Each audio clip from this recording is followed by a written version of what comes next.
जय Hind everyone.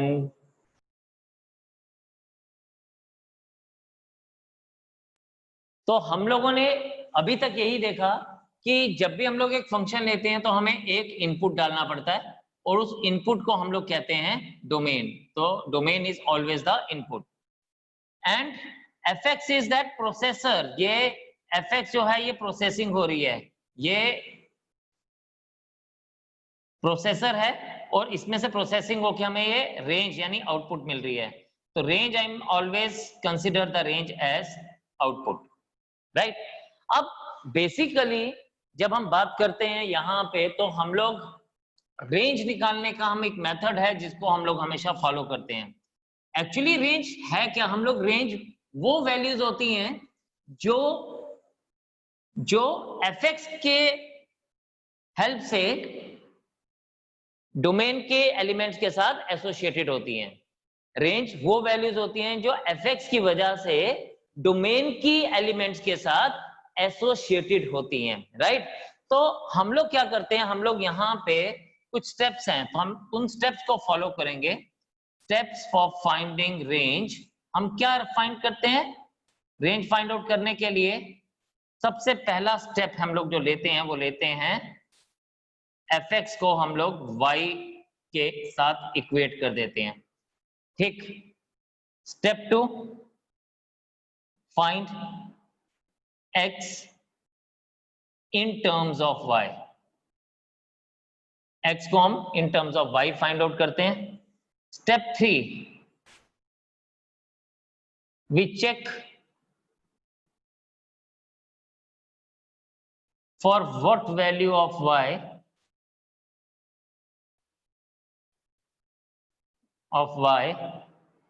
x is defined as we find in domain। तो जैसे हम डोमेन में चेक करते हैं वैसे हम यहां भी चेक करते हैं कि कौन सी वैल्यू है, for what value of y x is defined। y की कौन सी वैल्यूज में x डिफाइंड है और जहां जहां पे जिन जिन वैल्यूज पे x डिफाइंड होता है वही वैल्यूज हमारे लिए रेंज होती है, ठीक है। अब कई फंक्शंस ऐसे आते हैं, हम लोग जब बात करते हैं ना यहाँ पे जब हमारे पास फॉर स्क्वायर रूट फंक्शन के लिए हम लोग डोमेन को भी चेक करते हैं। We check the domain of the function, we check domain of the function.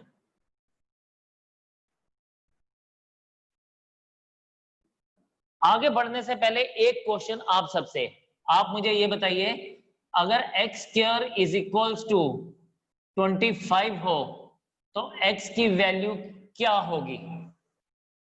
अगर x स्क्वायर 25 हो तो x की वैल्यू क्या होगी? 5 plus 5 plus and minus 5। Okay, कितने लोग प्लस के साथ हैं, कितने लोग माइनस के साथ हैं? चलें, ये बात बिल्कुल सही कही Anshika, you are given the right answer, it is plus minus 5, right. एक और क्वेश्चन, अगर ये हमारे पास ऐसा हो x is equals to square root of 25 तो x क्या होगा? ठीक है, वेरी गुड समर्थ।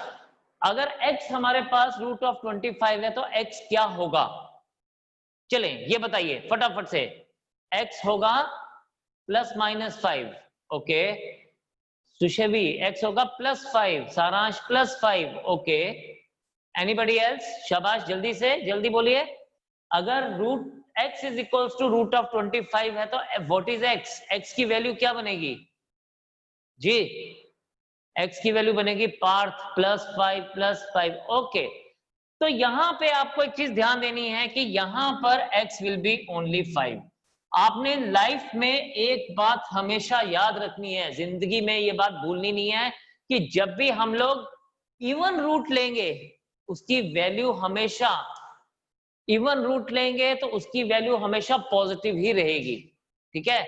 जब हम लोग x स्क्वायर की बात कर रहे हैं तो स्क्वायर फंक्शन है, ये स्क्वायर फंक्शन है, ये स्क्वायर रूट फंक्शन है, दोनों में डिफरेंस है। तो जब मैं स्क्वायर फंक्शन की बात कर रहा हूं तो yes it can take both the values, इसके लिए इनपुट बोथ द वैल्यूज आ सकता है। लेकिन यहां पर जब बात कर रहा हूं तो यहां पर हमेशा माइंड इट, यहां पर हमेशा ये वैल्यू हमेशा पॉजिटिव ही रहेगी, क्योंकि ये अलग फंक्शन है, वो स्क्वायर फंक्शन है, ये स्क्वायर रूट फंक्शन है, तो दोनों फंक्शंस अलग अलग से हैं, ये बात आपने हमेशा याद रखनी है। अब यही बात हम लोग यूज करेंगे for finding out the range. तो चलिए कुछ क्वेश्चन देखते हैं। क्वेश्चन नंबर 1, सबसे सिंपल सा काम करते हैं, एक क्वेश्चन लेते हैं। लेट्स से हमारे पास दिया गया है fx is equals to 1 upon root x minus 3, ठीक है, fx is equals to root of x minus 3। एक बात आपको ना हमेशा याद रखनी है कि जब भी हम लोग रेंज फाइंड आउट करते हैं, एक second, somebody wants to ask something, this is the question with us। हमारे पास दिया गया fx is equals to root x minus 1 upon root x minus 3। तो सबसे पहले ना इसका डोमेन देखते हैं। चलिए, आपने डोमेन पढ़ा हुआ है ना, तो हमें पता है कि fx is defined if x minus 3 is greater than 0, right? Or this implies that x min greater than 3, तो x की वैल्यू ग्रेटर देन 3 होनी चाहिए, राइट?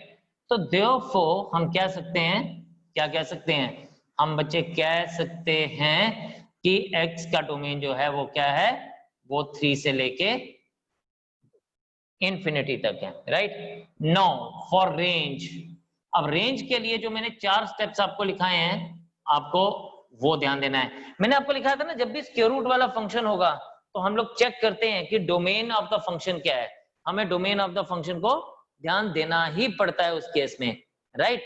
तो आप यहाँ पे देखें क्या बन रहा है ये, इफ यू सी, तो हम लिखेंगे, सबसे पहले हम क्या करते हैं, हम करते हैं put fx is equals to y, तो fx is equals to y, let fx is equals to y, this implies that 1 upon root x minus 3 is equals to y, squaring both sides, y 1 upon x minus 3 is equals to y square, right? अब आप यहां पे देखें मेरे बच्चे, देखें, this implies that 1 upon y square is equals to x minus 3। हमें बोला गया find the value of x in terms of y, तो अभी x की value in terms of y find out कर रहे हैं, तो हमारे पास आएगा 1 upon y square plus 3 is equals to x, agree? This thing can be written as 1 plus 3y square upon y square is equals to x, right? बिल्कुल सही है, ये बात तो आपको समझ आ गई होगी यहां तक कि हमने क्या किया, हमने fx को y लिया, फिर हमने x को अलग कर दिया और x की value in terms of y find out की, राइट? है ना जी? अब आपके पास एक बात तो पक्का हो गई, ये बोल रहा था x should be greater than 3 to infinity. ध्यान से मेरी बात समझना कि x should be greater than 3 to infinity, right? अब इसमें हमारे पास क्या बोल रहा है कि x इज डिफाइंड, राइट? आप यहां पे देखें, हियर x इज डिफाइंड, हमने क्या लिखा था, हमने लिखा था then we find in domain, तो हम कहते हैं we check for what value of y x is defined as we find in domain. तो हमने देखना है x y की कौन कौन सी वैल्यूज के ऊपर डिफाइन करता है, तो हम यहां पे लिखेंगे x इज डिफाइंड। अब देखें, y जैसा मर्जी हो, पॉजिटिव हो नेगेटिव हो कुछ भी हो, लेकिन एक बात पक्का है कि y हमेशा यहाँ पे क्या रहेगा, y हमेशा यहाँ पे क्या रहेगा, पॉजिटिव ही रहेगा, क्योंकि ये y स्क्वायर है, y स्क्वायर हमेशा पॉजिटिव ही रहेगा, राइट? तो x is defined for all values of y except 0। हम सिर्फ 0 नहीं ले सकते डिनोमिनेटर में, बिकॉज 0 अगर लेंगे तो ये नॉट डिफाइन हो जाएगा, राइट? फिर हमने लिखा था कि for square root function check the domain also. तो डोमेन क्या कह रहा है, डोमेन कह रहा है कि ये वैल्यू 3 से बड़ी होनी चाहिए। क्या वैल्यू 3 से बड़ी होनी चाहिए? x की वैल्यू 3 से बड़ी होनी चाहिए, राइट। हम सब कुछ डाल सकते हैं, लेकिन यहां पर हम लोग क्या चाहते हैं कि हम चाहते हैं कि x की वैल्यू 3 से बड़ी होनी चाहिए, राइट।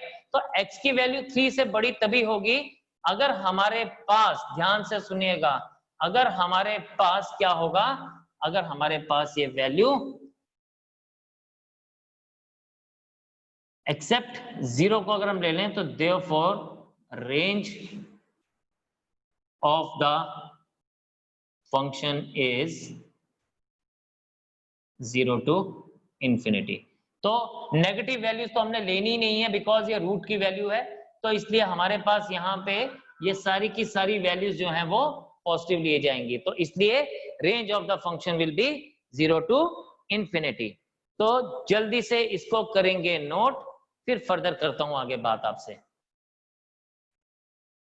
अगर आप यहां पे देखें तो हम सेम क्वेश्चन को ऐसे भी कर सकते थे, यानी इसका जो फॉर रेंज वाला पार्ट है, हम रेंज वाले पार्ट को इसको दोबारा ऐसे भी देख सकते हैं। हमारे पास क्या आया, ये दोबारा से समझिएगा, आप इसको ऐसे तो फाइंड आउट कर ही सकते हैं जैसे हमने यहाँ पे फाइंड आउट किया, बट आप ऑब्जर्वेशन से देख के इस चीज को ऐसे भी फाइंड आउट कर सकते हैं, because you have to focus on the output. तो हम लोगों के पास यहाँ पे क्या दिया था, हियर, ध्यान से समझना बात, here x was 3 to infinity, therefore x minus 3 is greater than 0. This implies that root of x minus 3, because ये रूट है तो ये हमेशा पॉजिटिव ही रहेगा, तो ग्रेटर देन 0। अगर ये चीज हमारे पास ग्रेटर देन 0 है तो हम इसको ऐसे भी कह सकते हैं 1 upon root of x minus 3 is greater than 0। अगर कोई चीज ग्रेटर देन 0 है तो उसका रेसिप्रोकल भी ग्रेटर देन 0 होगा। बट ये 1 upon x root x minus 3 हमने क्या लिया था, fx लिया था, तो fx ग्रेटर देन 0 आ गया। एंड fx ग्रेटर देन 0 का मतलब क्या है कि जो आउटपुट आ रही है वो 0 से बड़ी आ रही है, तो देयरफॉर हम कह सकते हैं range of fx is 0 to infinity. तो again we have got the same answer. तो हम कई बार, लेकिन ये हर बार ऐसा नहीं होता, ये चीज आपको प्रैक्टिस से पता चलेगी कि हम किन फंक्शंस को डायरेक्टली कर सकते हैं और किन फंक्शंस के लिए हम लोगों को रूल लगाना है। बट एक बात पक्का है, जिन फंक्शंस को हम डायरेक्टली कर सकते हैं हम उन फंक्शंस के लिए रूल भी यूज कर सकते हैं। दैट इज व्हाई मैंने दोनों मेथड्स आपको बताए कि कई बार आप लोग कई बुक्स अगर देखें तो कई बुक्स में इसको इस तरह से भी किया गया होगा, तो आप घबराइएगा नहीं कि सर ने क्या बता दिया। तो मेरे कहने का मतलब यह है कि ये दोनों चीजें, दोनों तरह से इन चीजों को हम लोग कर सकते हैं, राइट। तो आप फटाफट से इसको भी देखें, एक क्वेश्चन इसके बाद अभी और करेंगे ताकि आपका कंसेप्ट क्लियर हो जाए। आप इसको करिए नोट, मैं आगे देखता हूं एक और क्वेश्चन आपके लिए।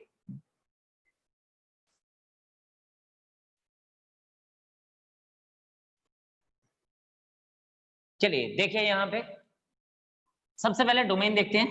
Here question is fx is equals to x minus 2 upon 3 minus x। तो इसका डोमेन एंड रेंज हम लोग दोनों फाइंड आउट करेंगे। तो हियर fx इज डिफाइंड, हम लिख सकते हैं simply if x minus 2 upon 3 minus x is, sorry, simply if denominator 3 minus x is not equal to 0 or this implies that x is not equal to 3, तो therefore domain क्या लिखा जाएगा, domain is x belongs to R except 3। Accept का मतलब 3 नहीं लेंगे, बाकी सब कुछ लेंगे, राइट। मीनिंग तो आपको पता ही है, लेकिन मैं जस्ट बता रहा हूं मैथमेटिकली हम इसको किस तरह से लिखेंगे। एंड रेंज के लिए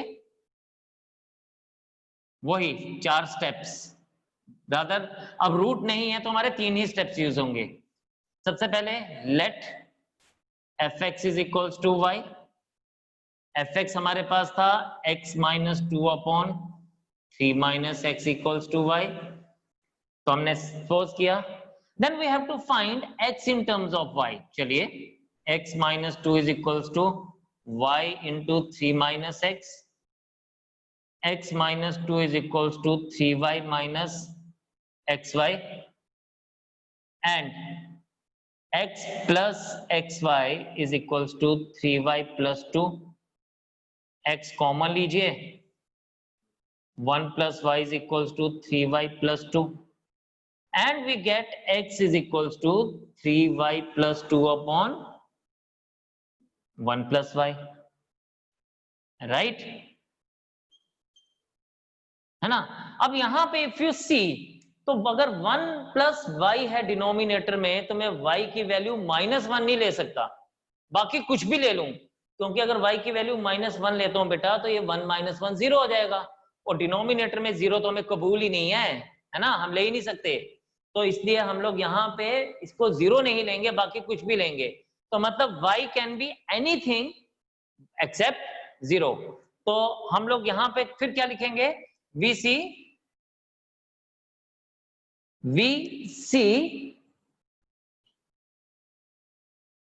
x is defined for all values of x or values of y except -1, right? except -1, तो therefore रेंज बच्चों हमारा क्या बन जाएगा, all real number except -1. So this thing will be the range of the function, right? तो आपने इसको check करना है, देखना है कि ये हमारे पास क्या है, and then you just, I will be giving you some questions, आप उन क्वेश्चंस को करेंगे, एंड कल हम इसके ऊपर कुछ और टिपिकल क्वेश्चंस करेंगे एंड इसको फिनिश करेंगे, राइट? तो आपने आज इसको बड़े ध्यान से देखना है, बड़े अच्छे से देखना है, कोई चीज समझ नहीं आई तो मुझसे पूछनी है, ग्रुप में पूछिए, इंडिविजुअली पूछिए, आई ऑलवेज से कि बट पूछना जरूर है, और मेरा मानना यह है कि पूछेगा वही जो करेगा, जो करेगा नहीं वो कभी भी नहीं पूछेगा, तो आपको पूछना जरूर है, राइट? तो आज के लिए बस इतना ही, कल दोबारा से मुलाकात होगी सेम टाइम के ऊपर, तब तक के लिए प्रैक्टिस करते रहिए, आगे बढ़ते रहिए, और मुझे जब चाहे आप याद करते रहिए। जय हिंद।